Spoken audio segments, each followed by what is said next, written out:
The idea of America inventing itself in the middle part of the 19th century, and from the very beginning of it in the 1840s all the way till the driving of the Golden Spike, the country really became what it is today, or it began to become what it is today, and it was like an express train.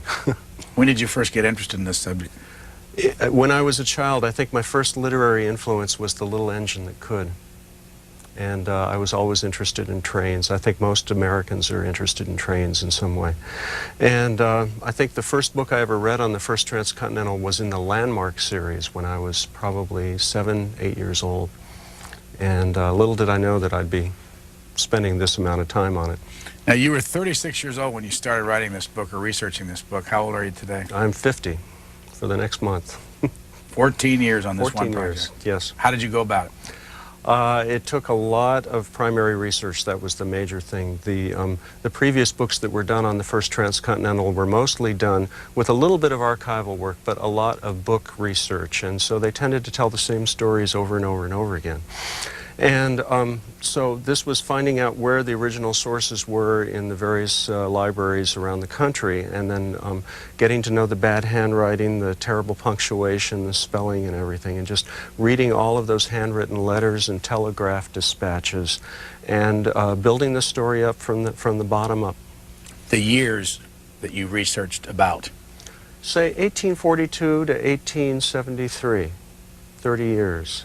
So it isn't just one of those narrow stories about the railroad. It's really a story about how America became what it is. And so by starting off in 1842 with Asa Whitney, the pioneer railroad promoter, I was able to take in all of the things that went on during his time and the years thereafter. So I'd be talking about issues like the Mexican War, for instance, the Civil War, the Plains Indian Wars, the real beginning of the mercantile capitalist culture in America, and the settlement patterns going westward. It was just a tremendously large story, and it was all linked to the railroad.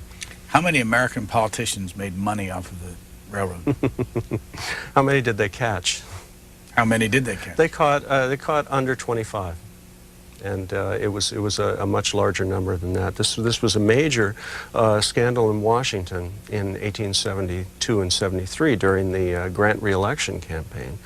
And Washington completely ground to a halt because of this. I mean, the railroad had become a major force in American politics by then, and in American life. American imagination was taken up with the adventures that were going on out west. And then suddenly to have that all come crashing down, to find out that, that major members of the Republican administration, senators, congressmen, they all had feet of clay and had been enriching themselves for years on this. And it was quite a come down, quite a come down. Who were some of the names? Who were some of the names? Schuyler Colfax, who was vice president under Grant's first administration. Henry Wilson, who was going to be vice president in the next administration. You had, of course, Oakes Ames, who was the Massachusetts congressman, and Senator Patterson from New York. I mean, the list just went quite on, and it even included a lot of people who weren't actually culpable at that time, like James G. Blaine of Maine, who was one of the largest politicians at that time. I mean, this really was a stain that spread quite wide. I want to talk about Oakes Ames in a moment, Congressman Oakes Ames, but yes. The promontory spike was buried in the ground what date? May 10th, 1869, Promontory, Utah. And what was the point there? What was the reason? What happened on that date? Well, the funny thing is that they began this whole transcontinental enterprise without really having an idea about where they were going to meet. So what it did was it encouraged a kind of a wild, speculative competition. And by the time it got to be 1868 and 1869, in Wyoming and Utah, the two competing railroad companies, the Central Pacific from California and the Union Pacific coming out from Omaha, were really just trying to grab as much territory, since they were being paid by the mile, trying to grab as much territory as they could. So when the Union Pacific and the Central Pacific joined in Promontory, it caused, a national tumult of celebration, but it was, it was also something that wasn't really planned for. I mean, the kinds of celebrities that you might think show up at a celebration like that, they just weren't there. It was kind of like a local thing. But would the railroad, the Intercontinental Railroad, have been built without taxpayer money? I think emphatically not. Emphatically not. A good portion of the route was unsettled at that point, so it was supposedly federal lands which could be given over to the railroads in exchange for their moving westward and eastward. But even with that sort of thing, even with subsidies according to the mile completed, it really was something that wouldn't have been done without the taxpayer's purse involved. Here's a photograph of Oakes Ames, Representative Oakes Ames, from Massachusetts. Massachusetts, yes. Tell us about him. Well, he was called the King of Spades. He was heir, along with his brother Oliver, to a very large shovel manufacturing plant in Massachusetts, which really took off during the California Gold Rush, and so he became a very wealthy man. Went to Congress. He was among the founders of the Republican Party, so he was very highly placed. He knew Lincoln very well, and they spent a lot of time together. And Lincoln himself anointed Oakes Ames with the purpose of getting involved in the Union Pacific Railroad because the capitalists just weren't showing up. They weren't showing up to invest.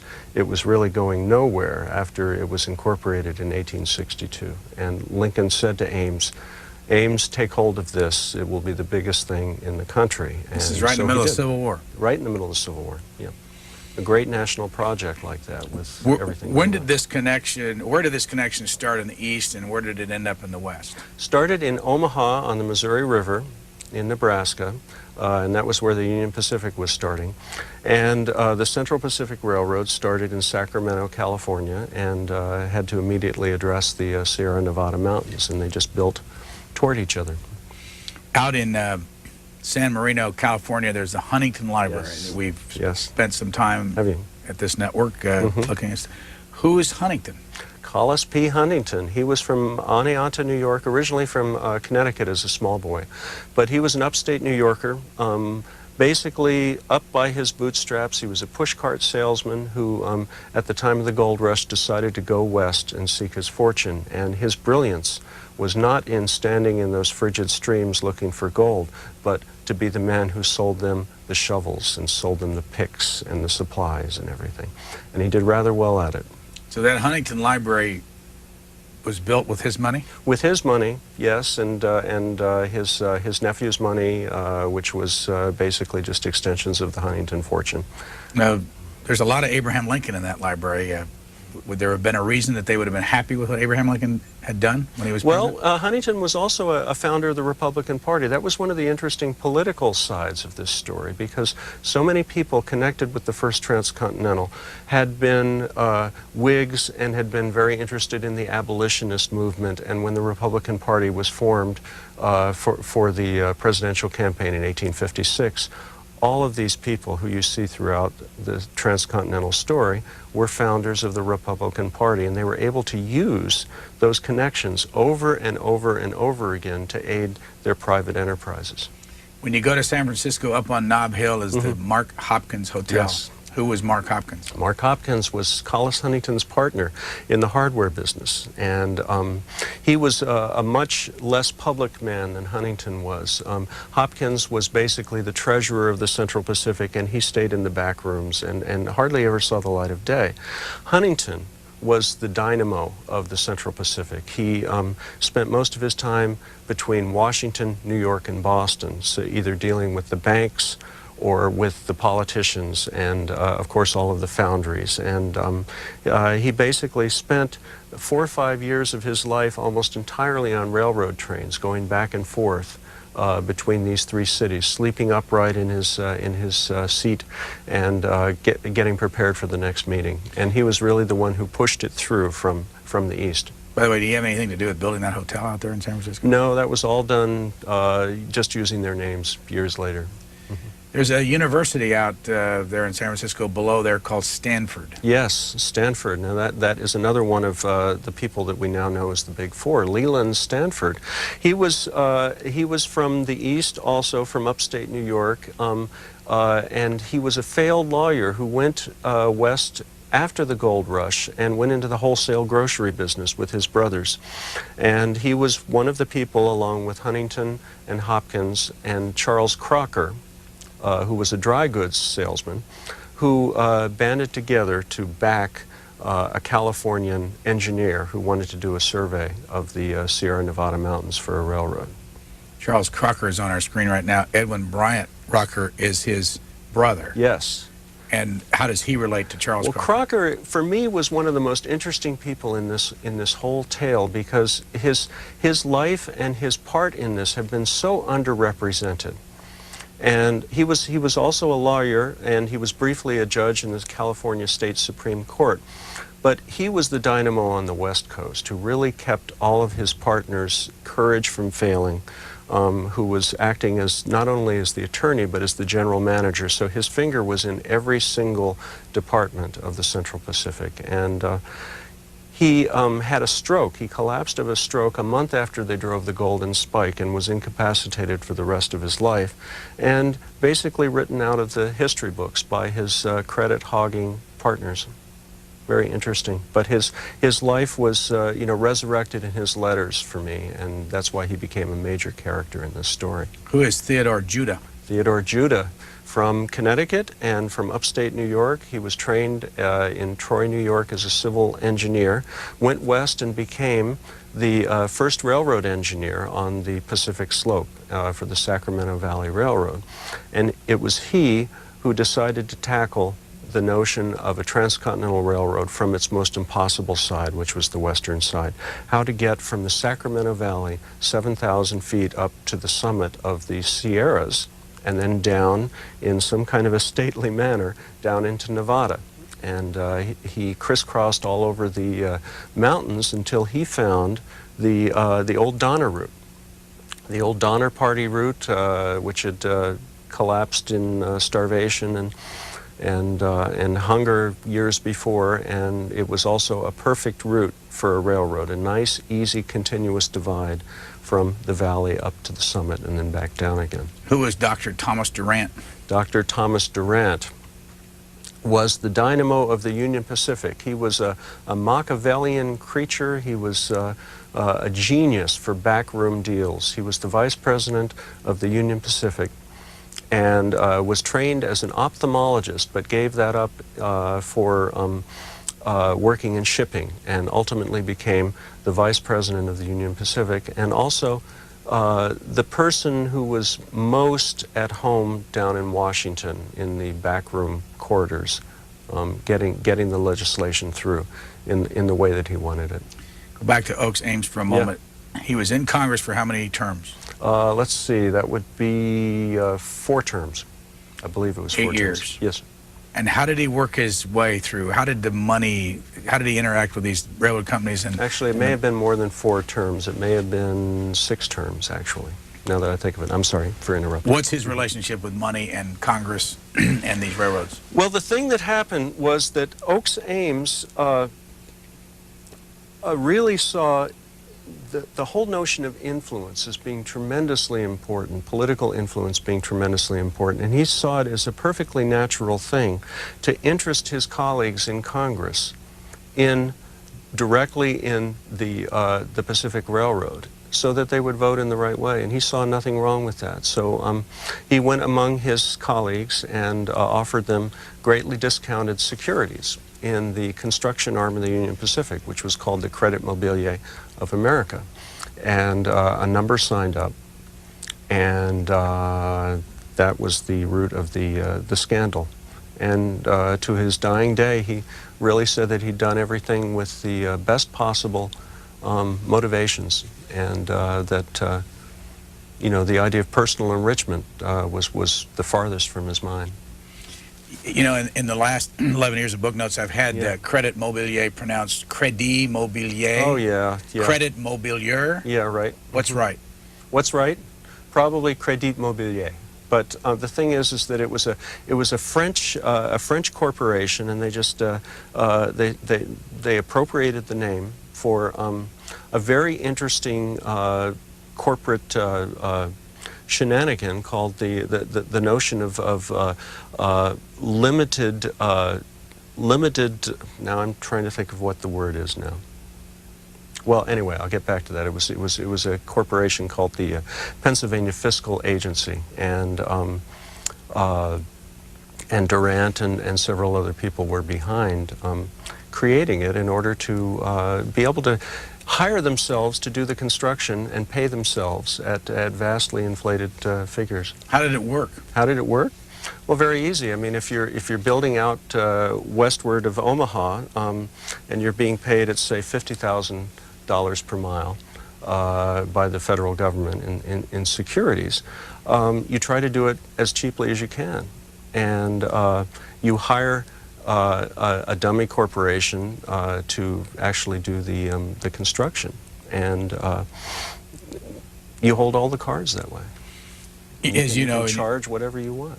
You have an epilogue called The Trial of the Innocents. Yes. And why was it called that? Well, it was called that by the New York Sun, and it was supremely cynical and sardonic because that was a Democratic paper, and they were very much against the Grant administration. There'd been enough scandals and rumors leaking out about the first 4 years, and so when this news about this Credit Mobilier suit came out, they printed the transcripts in wholesale length throughout all of the newspapers, and so every day there'd be something new about the congressional hearings and the Senate hearings and so on, and that was the running head that the New York Sun used, Trial of the Innocents, because they knew that the conclusion was foregone. Now, could you be a member of Congress and also be involved in a business in those days? Well, I don't think that the laws were fully written at that point, but it was enough to make a stink, and so it did. The congressmen also tried to cover it up as soon as they could. Some of them had the Credit Mobilier stock assigned to sons-in-laws or to partners or to wives, and so on. So, you know, they knew that there was something fundamentally wrong with the notion of profiting from the legislation that you might be passing. So. You go at some length in here into the hearings that were held. Mm-hmm. There were two different groups, the Poland Committee and the Wilson Committee. The Poland Committee had 39 witnesses come before it. Mm-hmm. First day of the hearing was January 7th, 1873. Set the tone. 1873, January, U.S. Grant's president. He's president for a second time. Horace Greeley has gone down in flames and shortly thereafter died of accumulated illnesses and griefs. And Horace Greeley was? Well, he was publisher of the New York Tribune and a very famous man, very interested in lost causes and progressive politics. But he was also that year on the Democratic ticket? Yes. Yes. The Republican and the Democratic ticket? No, Greeley was both an independent and a Democrat at that point. Oh, so even he was though not he a had been, Republican. Had he ever been a Republican? He had never been a Republican to my knowledge. I mean, he'd always been an independent as far as I know. And U.S. Grant beat him 286 electoral votes to 66. Yes. It's quite decisive. Beat him by 763,000 votes. Mm-hmm. And so right after that, he actually hasn't given his second inaugural speech because it doesn't come till March. Right. Hearings. Right. Mm-hmm. Why hearings? Why hearings? Because of the newspaper scandals which had erupted all during the fall, and they had covered up people like Congressman Blaine of Maine, who was thought of as presidential timber, perhaps. He'd been Speaker. Yes, Speaker of the House. And so the question just became, is any of this true, or is this just a political smear? And so they launched the hearings in December. They began to put everything together for January. You say the hearings for the first part were secret. Yes, yes. Whose idea was that? Whose idea was that? The chairman of the committee, and Luke Poland, and from Vermont, by the way, and it was quite an unhappy thing as far as the press and the public was concerned, and the demand finally got to be so great that they opened it up.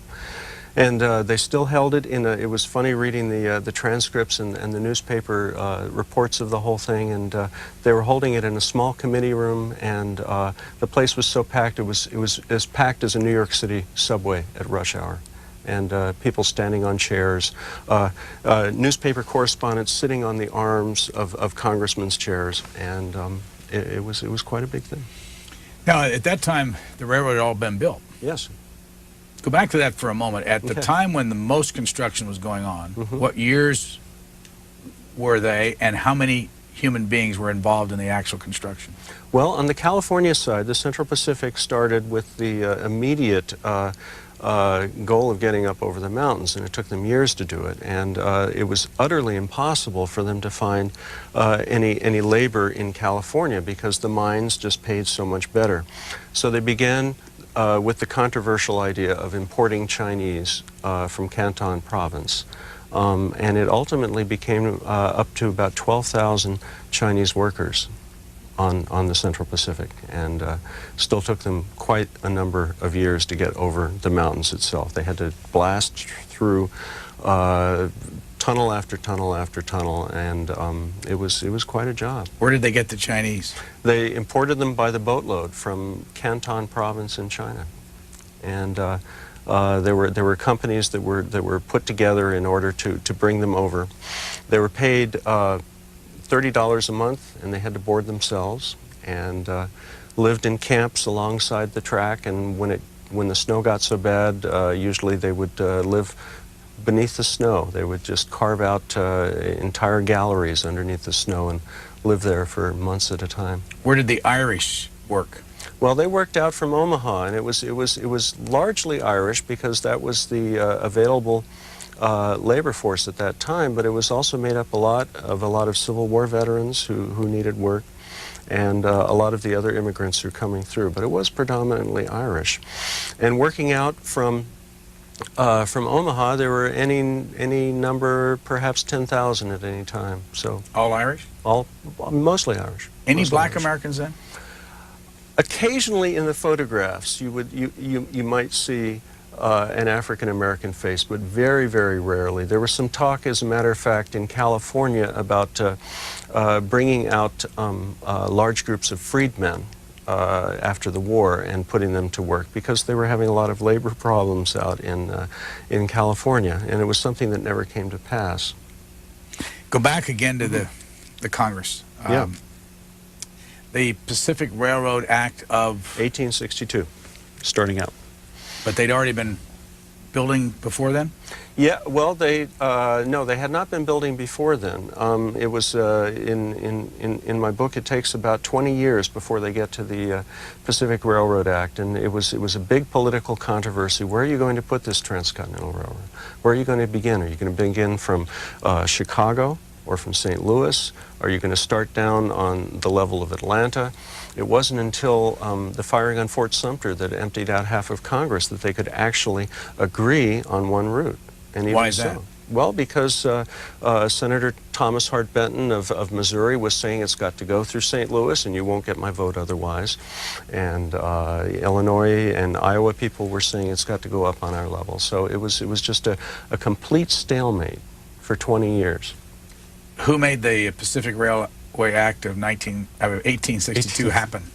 Well, it was the Republican Party left in power in Congress after the beginning of the Civil War, and it was a complex web of political and economic interests, and you had the Kansas and Missouri interests vying against the Illinois and Iowa and Michigan interests, and it was that northern tier combined with the political powers of New York and New England that really passed it on the level that it would start in Omaha. There's a point where you're talking about Abraham Lincoln having two big decisions to make in all this. Yes, yes. One is the gauge of the railroad. Exactly how wide should those tracks be? And it was thought that maybe 5 feet would be the best route, and the other route available was 4 feet 8.5 inches. Now that seems like a little controversy, but it really depended on how many other companies in the United States had already committed to one gauge or the other. And it was a hot political issue, and Lincoln finally in desperation turned to his cabinet and said, well, what do you guys think about all of this? What should we do? He polled them. They all wrote their nomination for what the gauge should be on little pieces of paper. He put them in his pocket, and then he made the decision that it would be on the 5-foot gauge. And it was basically an arbitrary decision, which was later reversed by Congress to the 4-foot 8 gauge. Why? Why? I think it had to do with the kinds of corporations that had already committed to that gauge. Where in the system? First of all, in the system, how many railroads were there then?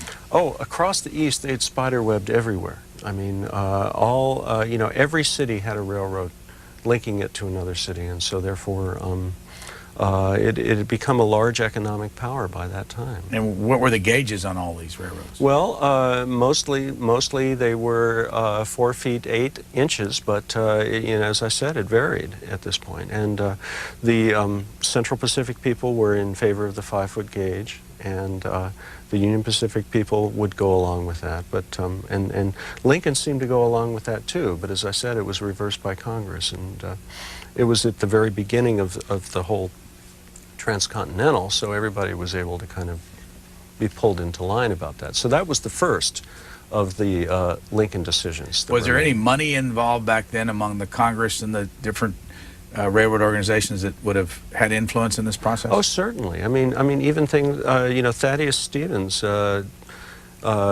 was congressman, and he owned an iron mill, for instance. I mean, there were private reasons why all of these people got so hot under the collar about what decisions would be made about this. So if you had an engine that was on a 4-foot 8.5 inch Right. gauge, you couldn't run it on a 5-foot. Exactly. And none of the cars would run on it. Exactly. So that was the first decision you made. And the second one was? Well, was the Omaha decision. Where are we going to start this railroad? Where is it going to start? And there was an interesting little scene in which Lincoln had spread out a map of the Missouri River and was trying to decide, well, where exactly were we going to do this? And he looked and he saw Council Bluffs on the east side of the Missouri and Omaha on the other, and he'd been hearing testimony for years about what the right way was, and then he finally said, well, I may get into trouble about this because I own a few building lots in Council Bluffs, but I'm going to put it here anyway.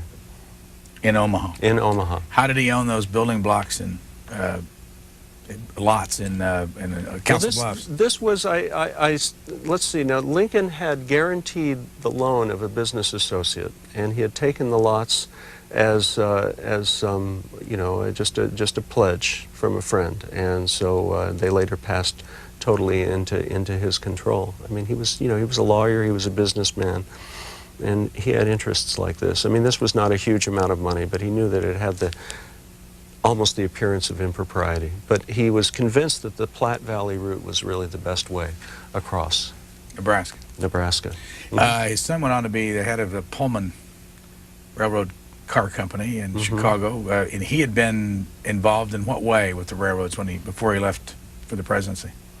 Lincoln was quite a good lawyer out in Illinois, and he had actually done a lot of business for different railroads out there, and had actually one of his great triumphs was over a bridge controversy involving some river traffic that had hit the abutments of a bridge. And he was on the side of the railroad saying that they weren't responsible for accidents like that. So I want to go back to the congressional connection again. Yeah. If I wrote it down, a representative, is it Erastus Corning? Yes. Of New York, led a bill for the 4-foot 8.5 gauge, inch gauge railroad, but he was also at the time president of the New York Central Railroad. Yes. Isn't that funny? And he could be in Congress. Yes. Yes, he could be in Congress. and have an impact and put a bill in and have it impact positively his own company. The world was smaller and it was simpler then. Oakes Ames, who was a congressman, his brother became the president of the Union Pacific, and Oakes Ames was a major stockholder in the Union Pacific and in the Credit Mobilier. You say that Leland Stanford was governor of the state of California and Central Pacific Railroad president. Yes. Yes. So the idea of interlocking power at that point was perhaps not the scandalous thing that it is today. You pointed out that Judge Crocker, again, who was he? Judge Crocker was the general manager and the attorney for the Central Pacific. Based where? Based in Sacramento, California. And you say that he gave free railroad passes to members of Congress. Everyone gave free railroad passes to Congress. That was one of the perks of office, and it was something that was just openly demanded. I mean, it was just something that was done. And then there was a Representative Ignatius Donnelly of Minnesota who asked for 10 grand. Who did he ask? Who did he ask? He asked Collis Huntington. Huntington was a real lightning rod for this sort of thing. Was this pocket money he wanted?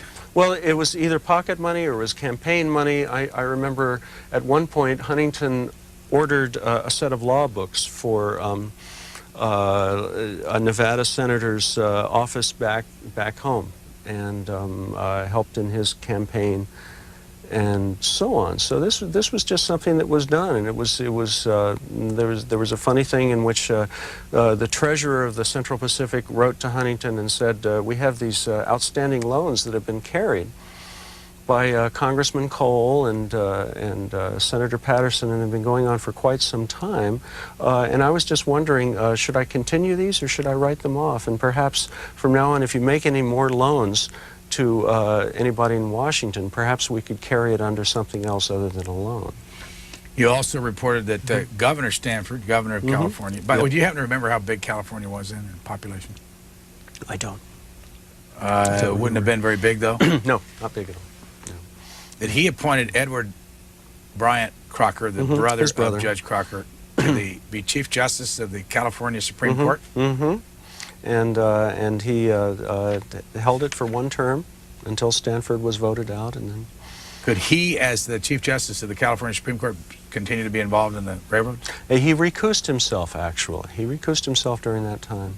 It wasn't for very long before he was back out working for the railroad again.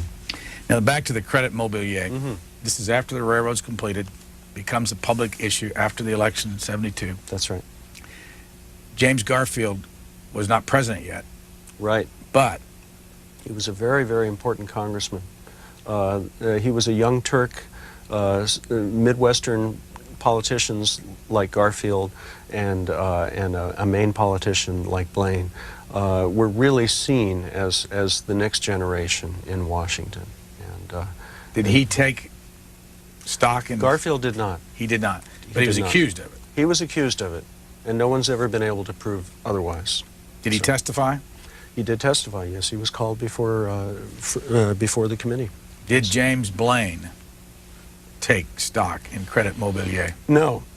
Blaine was the big headline grabber of that electoral period, because it was his name who really was at the top list of the politicians, and he did not.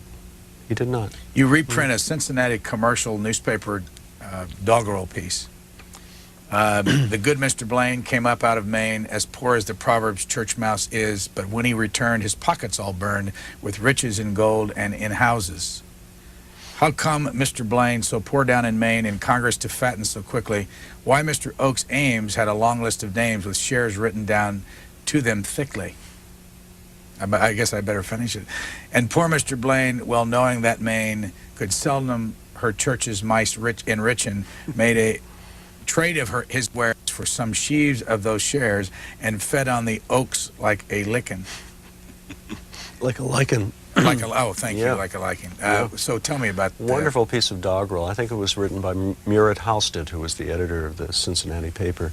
But Blaine was a mystery back then, and I don't know whether that has ever been plumbed. That would be an interesting thing to look up. But When he got down to Washington, he was indeed poor as a church mouse, and he quite ostentatiously built a mansion within a few years of getting down to Washington. And there was no real way of showing where that all came from, and so he was suspected of some hanky-panky, but in the case of this particular hanky-panky, there's never been any evidence that he actually bought or accepted Credit Mobilier stock. Now, Schuyler Colfax of Indiana was Speaker of the House, went Yes. on to be Vice President under Grant, as you mentioned. Did he take money? Yes, he did. Yes, he did. And Did he testify? he testified. He testified and then had to change his testimony when Oakes Ames showed up with a diary in which all of the names and dates and places were there, and they were able to, journalists and congressmen were able to find out certain kinds of transactions that Colfax made at the bank that really proved that he had done it, and then he had to admit to it. Was he punished in any way? No, he wasn't punished. No, he wasn't punished. There were only two people who were punished, and the main person was, of course, Oakes Ames, who was cast out of Congress and censored. Did he end up with a lot of money in his pocket, though? Did he end up with a lot of money in his pocket? Oakes Ames? Oh yes, of course. I mean, even But though he was out of Congress, he yes, still he was was rich. out of he was out of Congress. He had the tremendously successful shovel manufacturing company to go back to, but he was really a broken man, and he died really within months of being thrown out. What was his brother like, and what? Oliver? Yeah, what involvement did he have? Well, Oliver Ames was really not suited for anything outside of his hometown. He wasn't suited to be the president of an entity like the Union Pacific, and with Dr. Durant, the vice president, really trying to pull all the strings, it became just year after year of boardroom struggle to try to figure out how they were going to control the Union Pacific. Who was Granville W. Dodge? Granville Dodge, from Massachusetts, a civil engineer, was a moderately successful Civil War general, and had decided very early on, like Theodore Judah of the Central Pacific, Dodge had decided from being a very young man that he wanted to have something to do with this Pacific Railroad whenever it happened. And he moved out to Iowa and did a lot of investigating in Nebraska and Wyoming and Colorado, either on his own or for whoever would pay him, just trying to figure out what the best route would be. And he became, after the war, the chief engineer of the Union Pacific. And he was the one who discovered the route across the Rocky Mountains. Is that where you get Fort Dodge, Iowa, the city? Yes, that was the same Dodge, Granville Dodge. He had a lot of friends who served under him and who he served with, and he was very politically adept. He did even one sort of no-show term in Congress, too. He never showed up. He showed up a few times. But you said that when the hearings were held on the Credit Mobilier situation that he ran. Yes, he did. He did run. He was working out in Texas at that point, working on the Texas and Pacific, and he just became unavailable. A process server chased him from Texas up to, I believe it was St. Louis, and then he just disappeared. And one of his friends said to the congressman, you know, you're crazy to try to catch Dodge. He's just, he is so hardy, he's just going to disappear out west. He can live off the land, he can shoot what he needs to eat, and you will never see him until this whole thing blows over. And it was true. And during that time, you said they set up trusts so that people couldn't find out who the That's stock right. had been given to. Yes. So For instance, members of- with Dodge, he was a congressman at that point, and the stock was put into his wife's name, which is not as far removed as some of the people were able to do. And I am totally convinced that that some of those connections have never been made and probably never will be made. In other words, the dummy owners of stock would have been maybe law partners or neighbors down the street. There's just no way to know how extensive this was. How do you think the American people fared in all this? They fared positively because of the settlement patterns, the fact that the West was opened up by this. Of course, there were a lot of very, very sorry chapters involved with the Plains Indians, with the exploitation of the vast mineral wealth and water wealth out there. But let's face it, we had a large empty space that was still thought of in most people's minds as the Great American Desert, as it had been for 50 years. And this became the farmland and the ranch land of the West. Is this what you have to go through, and even in a democracy like this, in order to be successful with this kind of a national project? Money has to change hands in the Congress? Well, it seems to have been in this case. I mean, I really sided with the idealists in this book, even though I was so fascinated with these rapacious people who had started out, with nothing and had built themselves up to be moguls, with all of the corners that they cut, all of the skullduggery that was possible. But it was really the idealists that I found my heart going out to. Who were the idealists? Well, like Asa Whitney, who was the one who successfully put the idea of a Pacific Railroad onto the national agenda in the 1840s, and then failed because of political reasons, and just wasn't able to have any part in this whole thing. Theodore Judah was another man who was an idealist. And there are scores of smaller people in this who rebelled against the profit-taking, the sort of sleazy dealing that was going on. And most of those people were just ridden over until they were flat. Let me go through the names that we all know and give you to put an idealism coefficient on them. Sure. Stanford. Stanford? 0. Not good. No. Bad No. guy. He was an interesting guy. He was a lazy man who didn't like to show up for work, and he loved to hog credit, and he just loved the spotlight of public life. But he didn't really pull his weight in this story, even though he was there at the Golden Spike ceremony with the shovel and the silver-plated maul. Huntington. Huntington. Let's put him at 98 or 100. Let's put him at 100%. Good or bad? Bad. Well, in terms of, he's a fascinating historical character, but what he did in Washington and in New York, the kinds of corners that were cut, the kinds of ethical things that were done. I mean, it isn't as if he had to seduce a congressman. I mean, this was the Gilded Age. This was the time when the Civil War was over.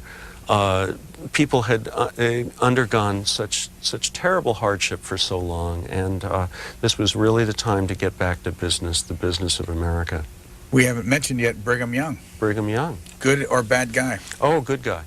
Definitely a good guy. Very canny political man. Much more than I thought.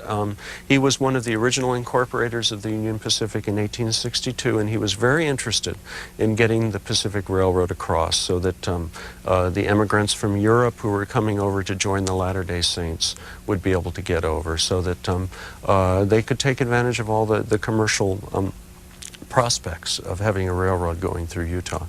Thomas Durant. Thomas Durant. Good or bad guy? Bad guy. The worst guy in this story. I mean, he is the most fascinating. When I think of Thomas Durant, I think of that old advertisement for the silent movie villain, Erich von Stroheim, and the ads used to say, "The man you love to hate." And Durant is really the man that you love to hate in the story of the railroad, because of I mean, I don't think there was any partner he ever had in his life where he didn't betray. Mark Hopkins. Mark Hopkins, a colorless man, a backroom man. Make a lot of money? Make a lot of money, sure. All of these men made oodles of money, like millions. Today, millions what kind of money millions. would they have? It would probably rival Bill Gates in terms of the amount of money. These men became fabulously wealthy. And Grenville Dodge. Grenville Dodge did quite well. In fact, if you're ever in Council Bluffs, check out his mansion. It's a beautiful place. It's a triumph of Victorian design. He Hate did to do very this. well. Good or bad guy? Bad guy. Bad guy. I mean, I don't like how he treated Indians. He really enriched himself at every opportunity. Oh, there's a coal field I can get involved in. Oh, there's a tie contractor I can get involved in. He was really thinking about himself all the way along. Did we learn any lessons as a country from this, that the Congress subsequently changed the law or the ethics process? I think that was still a long time to come. This was really where everybody invented all of that stuff. This is really where, I mean, this is where the America of today really had its birth. And of course, there have been, you know, generations in which the laws are there supposedly to protect the citizens, but just the notions of how power is used, how things get done, how influence is spread. This was where they invented it all. This cover is a picture of what, and was it your idea? Yes, that was, as a matter of fact. Although I didn't do all the tweaking with the locomotive smoke, but it's tunnel number 3 in Utah in the Wasatch Mountains, and it took them quite a long time to get through that. In fact, it wasn't even completed by the time of the Golden Spike. So they had to run trains on this sort of crazy Z track over the mountainside. Where do we go for things railroad? I mean, as you went through your research over 14 years, where'd you go? My favorite, well, there are a number of places that one would have to go, such as the University of California Library at Berkeley, the Bancroft Library. Stanford University has a very good collection. The Huntington Library has a lot of good stuff. The Union Pacific material is collected at the University of Iowa, and also the Union Pacific Archives, and a very large repository in Lincoln, Nebraska. But my favorite treasure trove was in Syracuse, New York, when I found the Collis Huntington papers there. And these were the papers, the contents of Collis Huntington's office in New York City. And they had been in family attics for decades until finally a descendant donated them to Syracuse University. Would you like these crates of material? And it's just extraordinary what I found there. I mean, thousands of pages of handwritten letters. And what book is this for you? What book is this? This is number 4. What are the past books about? Well, my last book was called Sitting in Darkness. And, well, actually, no, there was a book before that, a book after that called Whose Woods These Are, which was about creative writers and community up in Vermont at the Bread Loaf Writers Conference. A lot of stories about Robert Frost and famous writers of the past. The last book like this was called Sitting in Darkness, Americans in the Philippines, and it was partly about that forgotten war that we fought in the Philippines between 1899 and 1902, and partly about the logical conclusion of that colonial adventure, which was the Marcos era. And so what I did in that book is that I focused in on Frederick Funston, a major hero of 1899, and Emilio Aguinaldo, who was the leader of the nationalist movement in the Philippines, who'd been holed up in a tiny hamlet in Luzon. And so I went back and I retraced the footsteps of Funston and Aguinaldo through the mountains of Luzon, and I had my own adventures. So it's a kind of a past-present kind of a book in which Funston gets to a cliffhanger ending of a chapter, and then same thing happens to me as I'm backpacking my way up Luzon. The first book of mine was called Aftershocks, and it was a book about a post-Vietnam War murder case involving a Vietnam veteran who I came to know, and his victim was a Vietnamese refugee who'd just come over from Saigon in '75, and I got to know her family too. So it was really about the unpredictable consequences of national acts. Where do you make your home? In Orwell, Vermont, in the Champlain Valley. Why there? Why there? Well, I teach writing at Middlebury College, and we just love Vermont. I lived in New York for 14 years, first in Manhattan and then in Park Slope, Brooklyn, but we really needed to have some countryside, especially when we started having kids, and so the Champlain Valley is a wonderful place. We look at the Green Mountains in one direction and the Adirondacks in the other, and it's a very civil life. What were you doing in New York?